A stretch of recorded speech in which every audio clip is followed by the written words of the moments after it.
So, another EVO has passed and the reveals have been unveiled. What's up everyone, Sean here. In this video, I will be comparing my EVO 2019 predictions to actually what happened during EVO 2019, in particular with their reveals. Under Night in Birth. So pretty much that leak from the Taiwanese rating board is true with the same logo and everything. They did reveal it during EVO rather than discussing it in a Famitsu article. However, they also revealed a new character, Laundrikia, excuse me for butchering his name, who uses ice attacks and also attacks with crucifying references. I guess the ice part is definitely reminding me of Jin from BlazBlue. They also revealed many balance changes in the works along with new moves. No reveal date has been stated, but we're looking at a early 2020 release window for now. This is probably the best time for me to try out Under Night with this version. Under Night in Birth X Late Clear. At one point I thought it was clear, but I think it's clear for the most part. No pun intended.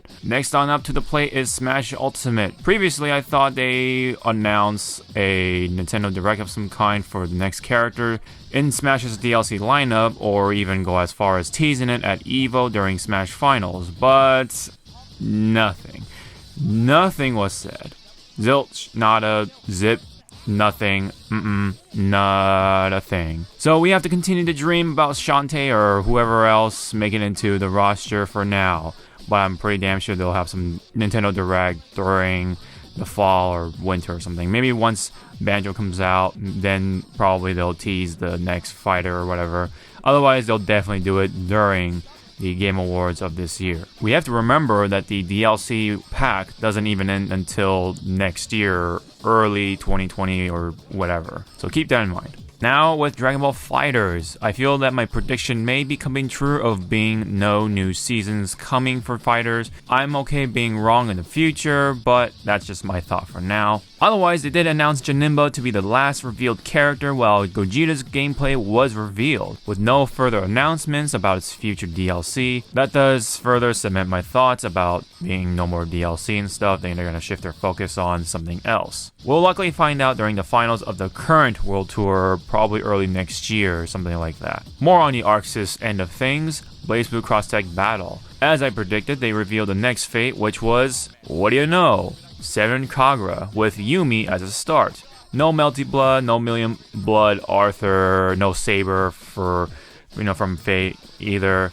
They also revealed another fate featuring Akatsuki Blitzkampf with Akatsuki himself, who has appeared in Union, and a surprising appearance of Blitztank, who looks kind of ridiculous in the gameplay portion of things. Lastly, we now have a new Ruby character coming with the Mute Fighter, Neapolitan. How convenient, right? This is all part of the reveal of Cross-Tech version 2.0, which is an expansion that will cost $24.99 when it comes to the characters anyway. The update, patch notes, and stuff like that itself will be free, of course. It's just the characters that you gotta pay for. There's 4 characters so far revealed, and I think we have 5 more yet to be seen for this pack anyway. And this will release on November 21st of 2019. I can't wait to try out Blitztank to see if he fits with Iron Tiger. Now, that's gonna be really fun to find out. Now, let's not forget the last reveal from ArcSys, and this is straight from Daisuke himself. We are getting a brand new Guilty Gear for 2020 coming out with a much more of a refined look to the already awesome graphics that they already had before, with the style shading and everything, with the dynamic camera angles and all that. The anime style is in there still that we all love, and it's looking better still, and it's amazing that they can achieve that. The character designs look awesome on Soul Bad Guy and Kayakisuke so far, and the new character, of course, who has no name so far. He's black, he's got the fat dreads and everything, and he has a really cool mask around his face. I'd say he's really cool. He's got 2 swords and everything, so he might look like, or may play like a rushdown character, or maybe some setup heavy character, or a hybrid character. We don't know. I think the possibilities are always like high up there, because it's Guilty Gear, and Guilty Gear loves to do some crazy stuff with their characters, and that's something I love about. The accessibility and stuff like that is in question, because Daisuke released a press release on Twitter stating that the game will go through some changes and risks that they're taking and stuff regarding to the game's accessibility and how it's going to play.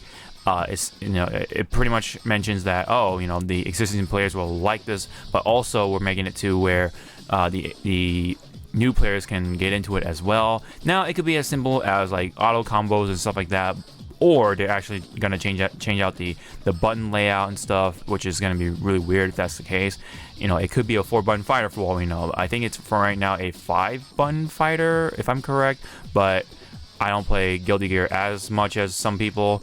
I did try to get into Exert. That was my first game. I played May and stuff like that, but the game was a little too hard for me to get into, so I did like it for what it was. I do like the graphics. I do like the design. I do like the initial sort of splash into Guilty Gear. I did play, I watched the story mode. For what it is, I think it's really cool. I do hope that Guilty Gear 2020 is going to be fun. It is definitely still going to be fun to look at least, to say the least. And I just still look forward to it. I'm still going to willing to give it a try, no matter how hard it is or how easy it is. I still want to give it a try because it just looks so cool. Up next, Tekken 7. With the continuing success of Tekken 7, my prediction of a new season came true. However, the characters revealed was something that came out of left field. Zafina makes a return from Tekken 6 with Azazel's arm being a part of her, and he's trying to possess her, and she's just trying to fight it out. That's like her story for Tekken 7 anyway. The next character was a complete WTF for me, as I first thought it was Wang, hitting the wooden doll, and it can't be helped because he's a Tekken veteran, but I guess in the story, maybe he might have passed away. Who knows? But it is a brand new character named Leroy Smith, who is a old, black, possibly blind Wing Chun master who comes with a awesome character design. With that, the third season is underway, and we have yet to see 2 more characters in the mix, and a feature and stage, I guess. Hopefully, maybe that feature is Tekken 4, so we can hear that voice line from the old days, Chicken. But when it comes to the characters, I still hope to God that it's Kiryu or possibly Majima, whoever is representing the Sega side of things, and Yakuza at that. I hope it's either those two, but I personally prefer Kiryu, but that's just me. Another weird pick I'd be okay with is the Hound from Game of Thrones, or have him in Soul Calibur 6 as well. He's just badass, and from the clips I've seen from Game of Thrones, I haven't seen the show myself, but from the stuff I've seen around the Hound, he seems pretty cool, and I would love to see the Hound make it into Tekken 7 or Soul Calibur 6.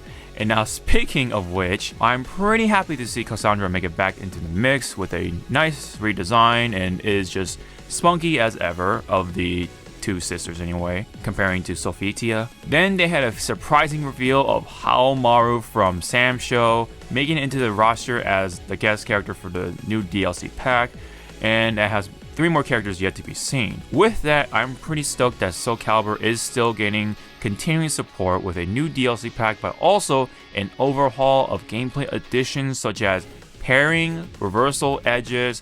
Yes, that had to be needed because reversal edges, especially on a casual level anyway, are pretty cheap and annoying to deal with.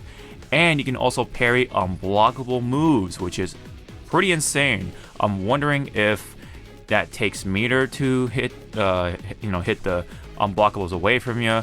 Who knows? That's just my guess anyway. And we also have brand new moves coming for a bunch of characters as well. Perhaps Setsuka can make it into the mix, maybe Hilda, but who the hell knows? I have no idea what they're gonna do with that DLC pack. On the topic of Samurai Showdown, thanks to Haomaru, Samurai Showdown revealed their DLC characters that were previously teased, but we also had one more in the mix, Shizumaru Hisame, who is coming free in September. And they'll release the rest of the characters monthly. And not only that, they teased the next season of DLC, starting with Mina Majikina, with 3 other characters in the shadows for now. Now, I wonder if they'll have a Soul Calibur character somewhere in there. Perhaps Setsuka?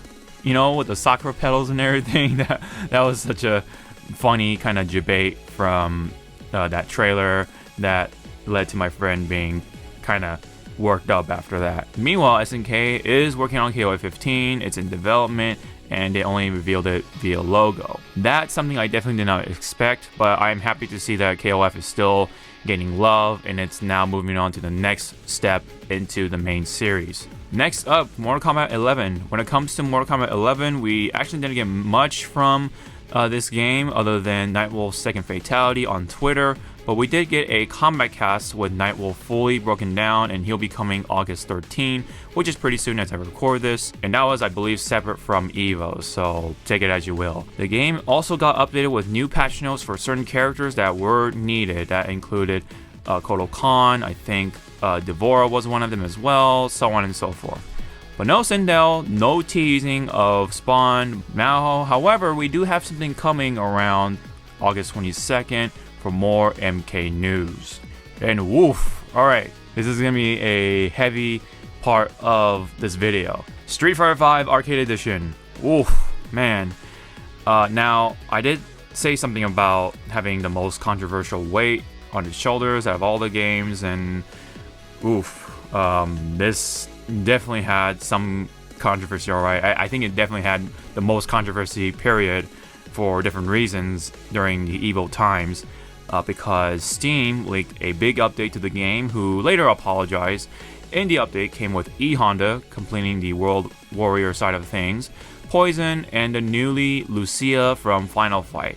Poison was previously has appeared in Street Fighter 4, so she's not completely like a big wow or anything like that. But Lucia was kind of out of nowhere, and at the same time, it's a little on the dry side of things, because people look at her as the female Ken, especially with the flaming kicks and everything. It doesn't really help with that. Her critical art looks deceivingly similar with Ken's for some reason. But anyways, that's the characters that we got for now. We got 3. I mean, it's cool to see E Honda, but that's pretty much it from Capcom.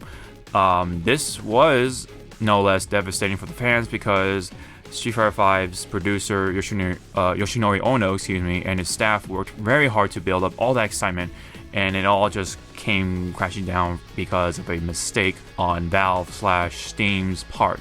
I personally did feel bad for Ono with his tweets following the situation. Usually he's a very happy looking guy, but man, seeing something like that from Twitter was actually pretty depressing, and I definitely felt for him when it came to that situation during EVO. But he still got to do the Shoryuken during Sunday Finals, so things kind of mended itself, so I'm happy for the guy. And not to mention, Harada was being very nice about it. He was being a good friend and offered him dinner, and probably discussing the whole thing to make him feel better or something like that. But yeah, Harada was being a very, very good friend about it, even though he did have his fair share of trolling and stuff like that with the apology scroll during Sunday Finals. That part I thought was kind of funny. But with that said, let's get back onto Street Fighter V itself when it comes to the reveals. Now, let's pretend that everything went smooth. Everything was smooth sailing, right? If everything all went well, I'm gonna be honest. That the announcement would have been a little more on the underwhelming side, and that's just my honest opinion. Because, I mean, yeah, we got E Honda, that's nice and all, and that's pretty much it. Poison is in there, but I don't know. I was expecting a little more if they're really trying to build up something, right? All that build up for just 3 characters. It's just there had to be a little more than that. Just to really justify the radio silence that we got. Yeah, sure. Like I said, we got some new costumes and stages here and there in between, and then Kage at the real beginning of the year. But that's really pretty much it. They didn't really talk much. They didn't really tease anything other than Ono trying to just try to keep the fans kind of in the situation of things.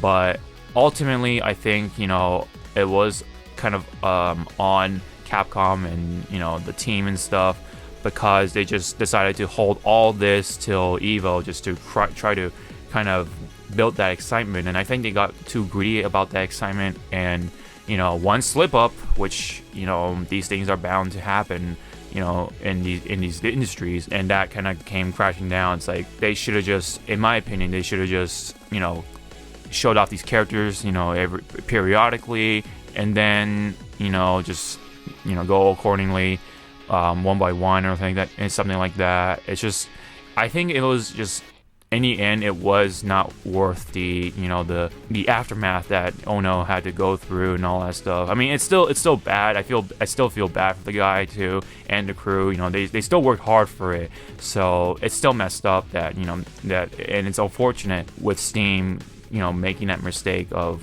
putting everything in that one update, and you know, it is what it is. It is a mistake, no less, and I do still feel bad for it.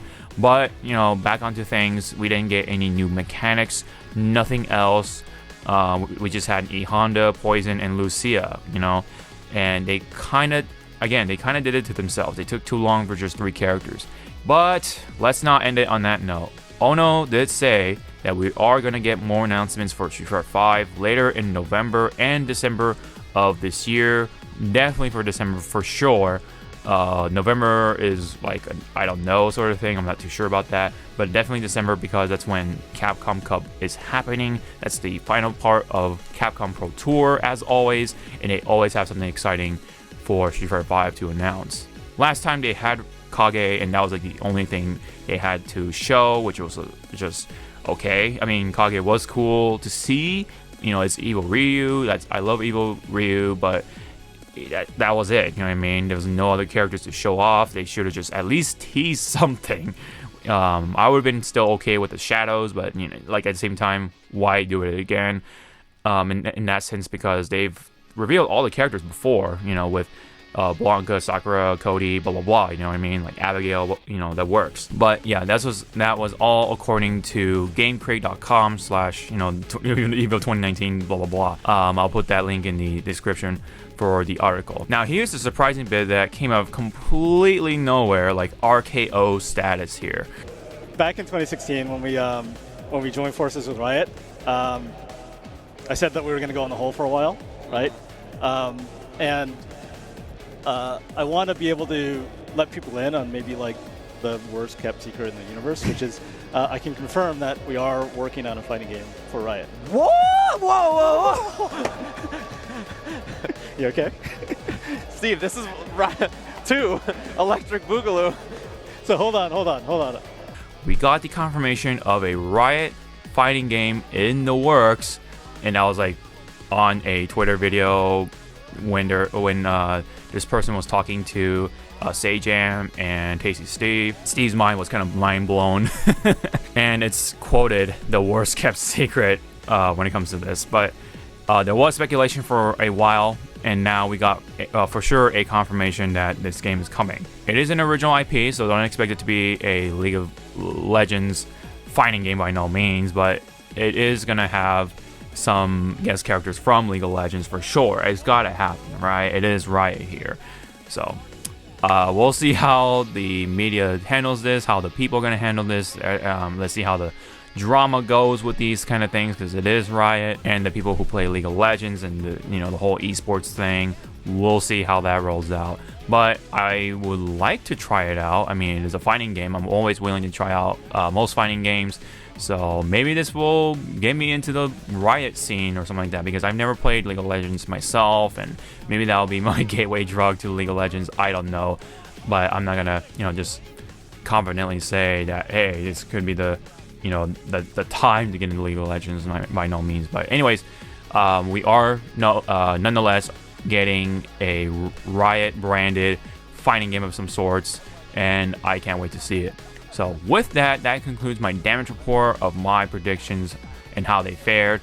I would say I was half and half. I got one thing right, but got surprised by the other when it comes to the games represented at EVO's main lineup, and then we have the Riot fighting game. So that was like a pretty nice surprise. It was kind of funny of how Tasty Steve took it. But anyways, that's pretty much it from me. If you guys enjoyed the video, get to like the video and subscribe and comment for the video, anything related. I would love to check it out in the comment section below. And don't forget to check out all the social media stuff, and also my sponsorship stuff as always with Loot Crate and Into the AM. That's always in the description box below. Really appreciate that, guys, because it really only helps out the channel, so really do appreciate it. So this has been my EVO 2019 reveals damage report for predictions. Thank you guys so much. I'll see you guys in the next video. Sean out.